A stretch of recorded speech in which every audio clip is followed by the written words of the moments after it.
Hello everyone, welcome back to Pavi designers. இன்றைக்கி வந்து நம்ம ஆரி டெசல்ஸ் எப்படி மேக் பண்ணுறது அப்படின்னு தான் பார்க்க போகிறோம்.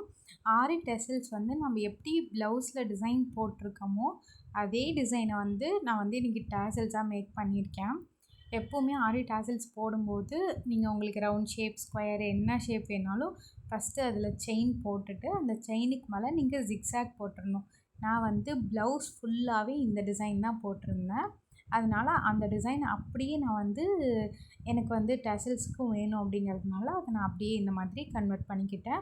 நீங்கள் வந்து ரவுண்ட் ஷேப்லேயும் போடலாம், இல்லை ரெகுலராக டேசல்ஸ்க்குனே இருக்க பேட்டர்ன்ஸ் மாதிரி கூட நீங்கள் யூஸ் பண்ணிக்கலாம். பட் எது போடுறதுக்கு முன்னாடியும் செயின் போட்டுட்டு அதுக்கு மேலே இந்த மாதிரி ஜிக்ஸாக் போட்டுக்கணும்.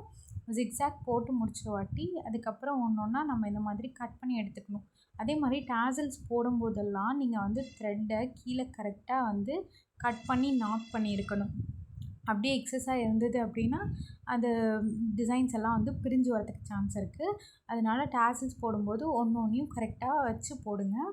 நெக்ஸ்ட்டு வந்து இந்த மாதிரி கட் பண்ணி எடுத்த அப்புறம் இந்த மாதிரி ஸ்பாஞ்ச் வந்து ஒரு ஒன் சைடு மட்டும் ஸ்டிச் பண்ணிக்கோங்க. ஃபஸ்ட்டு ஸ்டிச் பண்ணிவிட்டு இந்த மாதிரி உள்ள ஸ்பாஞ்ச் வச்சுட்டு நான் ஸ்டிச் பண்ணுற மாதிரி பண்ணோம். நான் வந்து இதில் ரோப் ஆட் பண்ணுறதுக்கு மறந்துட்டேன்.